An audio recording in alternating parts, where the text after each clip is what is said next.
And last but not least, we do have Dr. Michael Flower, who will be joining us remotely. So we'll see how this all works.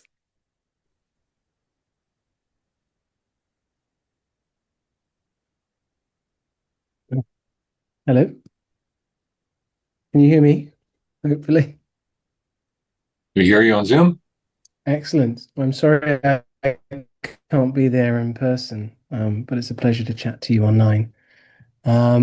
I will try and share some slides now. So give me a second.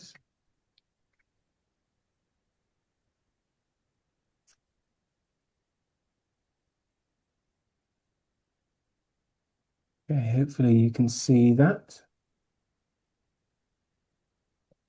Can hopefully some slides are coming up. If not, someone will tell me We see your afterwards. slides, yes. Excellent. So I'm Mike Flower. I'm a clinical research fellow in London. In I work in the group with Sarah Tabrizi and Ed Wild in Huntington's Disease Research Centre. Um, Part of the project that I work on, and part of the work that we do in our lab, is something called working a lot on extracellular vesicles. And what we're trying to do with this is measure DNA repair activity and repeat instability in patients in real time. And I'll come on to why we think that's really important soon. The schematic down here is showing a bit of the work that we're doing. So we're working with neurons, both in a dish and in real patients. And the material that they produce and release out into cerebrospinal fluid and into blood, and how we can measure that and why that's really important in Huntington's disease. If Because I can't see people there, so if anyone wants to ask any questions or interrupt me, feel free to. Because I've got a lovely picture of the lectern here, but I can't see any people, so feel free to shout up if anyone has any questions. I missed the first couple of talks while I was trying to join, so I may be going over old ground here, but I'll lay a bit of the background to the work that we're doing. But a lot of recent work has really highlighted DNA repair and how important it is in Huntington's disease. This is so called a genome-wide study, genome-wide association study. And there have been several iterations over the last few years. And one thing that was very, very striking that's come out of it, this is called a Manhattan plot, but essentially all of these things that look like skyscrapers, so these points that reach above and below these two red lines, are mutations in the genome which affect the age that your disease starts or how fast it progresses. And you don't need to know what all of these genes are, but suffice to say, a lot of them are involved in the DNA repair process. Oh, I can see the camera swiveling. That's quite nice. I might be able to see some people now. Lots of them are involved in DNA repair. There's Huntington itself, but there's things like MSH3, which is a key DNA repair protein. And this really shifted the whole field's interest onto DNA repair. And this is where therapeutics are going a lot of in Huntington's disease, and we're working on them a lot in various models and in people. Clinical trials are currently underway, and we've obviously seen a big success in Huntington's disease with Huntington lowering trial via brain surgery. But there's the next generation of therapies, which we're working on and working with several pharma companies on in affecting DNA repair. But there is a problem. The problem is we can't currently measure DNA repair activity or repeat instability, which is what the repair activity is driving, which is the repeat that causes Huntington's disease getting bigger gradually over time throughout one's life, which is what we want to try and intervene and stop as soon as we can, as early as we can. But the problem is we can't currently measure that in people's brains. We can measure it in blood, but there's very small amount of instability in blood over time. And also, the drugs that we're delivering are going directly into the brain. They're not reaching the blood. So we really need a way of measuring what's going on with DNA repair and repeat instability in things like cerebrospinal fluid, which coat the brain and which we can access via a spinal tap or a lumbar puncture. We know from studying the brain that there's tons of repeat instability. So this is our sequencing data in different bits of the brain, and you can see down here. So these are people with Huntington's disease, sadly after they've died, but they've very kindly donated their tissues. And what we can see is these people have two different chromosomes, one of which has a big repeat expansion on it. Let's see if I can put a laser pointer on. Here we are.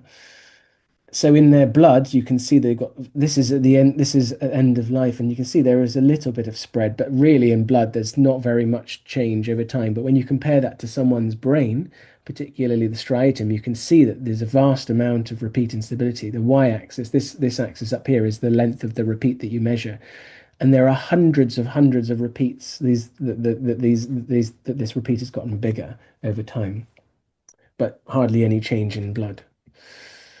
What we need is a way to measure this in people during life, in a minimally invasive way that doesn't involve brain surgery, for example. And extracellular vesicles are a way of doing this. And these are small, tiny particles that all cells release, including brain cells, and they release them into the surrounding tissues, including into cerebrospinal fluid, which I said bathes the brain and then carries on down the back, and we can access. And they also go out into blood, and we can access them via blood. This is electron microscopy, where we've taken someone's cerebrospinal fluid, isolated these extracellular vesicles, and done very high-powered magnification of them, and you can see that they're these tiny particles encapsulated in fats, which protects what they contain. And that's important because they contain things like DNA, in which we can measure how big the repeat is in someone's brain, as well as RNA, and protein, which allow us to measure how active someone's DNA repair system is in certain brain cells. And we can, from this pool of extracellular vesicles, we can purify up the neuronal ones based on the markers that are on their surface from both the blood and the brain.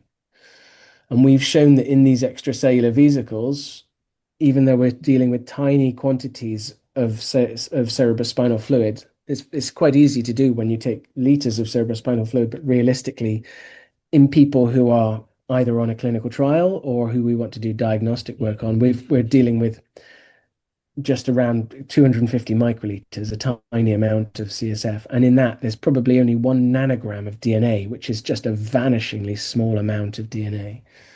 And we've shown that in just this small amount of material, we can measure how much bigger the repeat is. So these are two patients, and you can see here, this bottom track is the person's repeat length measured in their cerebrospinal fluid, and the top track is as measured in their blood. And you can see that we're capturing exactly the same sort of patterns that we were seeing in people's brain. So this is working.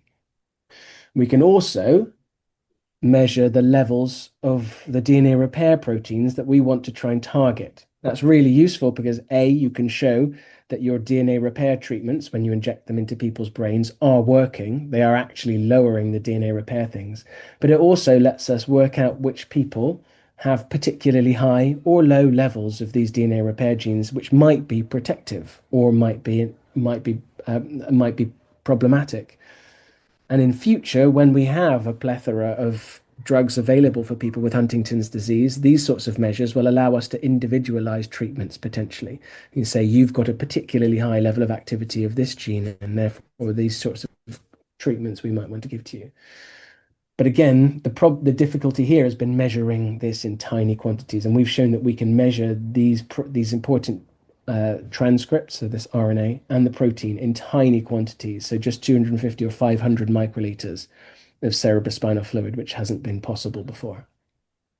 And by measuring these over time in patients, we can track how repair activity and repeat instability correlate with how people are progressing, which is really important for clinical trials, because if you want to show that your drug is changing something, you need to know how it changes normally. So we've set these methods up. We've already been able to measure. So this is the repeat length in this is just more measures of repeat length in someone's cerebrospinal fluid versus their blood over here. And we're comparing them against different cell models to see how they change. So we, for example, work a lot with stem cells, and we turn our stem cells into striatal neurons. So these are the neurons that are most vulnerable in Huntington's disease. And we treat them with these um, DNA repair drugs, working with various pharma companies, including Ionis and Takeda and Locus. And we're showing how they reduce repeat instability, both in the cells and in the extracellular vesicles, so that we can then go on to measure it in the CSF as well. So we're developing new methods of measuring repeat instability using extracellular vesicles from tiny quantities of DNA. We're uncovering HD mechanisms and linking how DNA repair activity links up with repeat instability. And we're testing new treatments, working with our own and with various pharmaceutical companies, including Ionis and Takeda and Alnylam and Locus, to test drugs to get them quicker to the through into the clinic.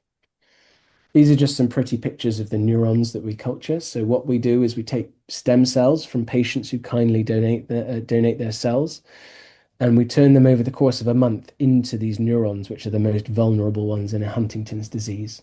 And then we apply these therapies and we measure how things change, including the repeat instability in the cells themselves and in their extracellular vesicles that they produce, which is essentially a mock-up of the clinical trial that we will be doing in patients. And this is just to show these neurons. This is actually the first human neuronal model that has seen aggregate, so aggregation of the Huntington protein, which you can see here is these. They may not mean much, but these bright yellow dots are quite important. They show aggregates of the Huntington protein in a human cell model, which has only previously been done in mouse models in cells. These cells also show lots of other Huntington's disease phenotypes, like the Huntington's disease problems that happen in cells, including producing a very toxic RNA species. So fundamentally, we're uncovering and aiming to stop the DNA repair errors that drive neurodegeneration. We're linking mechanisms to patient change. We're developing really sensitive ways to measure the DNA repair activity and repeat instability in brain, which are going to be fundamental for the next generation of Huntington's disease treatments. And we're doing all of this in stem cells and in patients. And the work and the contribution from MDF has been really fundamental in setting this up. So I'm very grateful for all the support from MDF and from everyone there. And yeah, we're really excited to continue this work and roll it out to the clinic.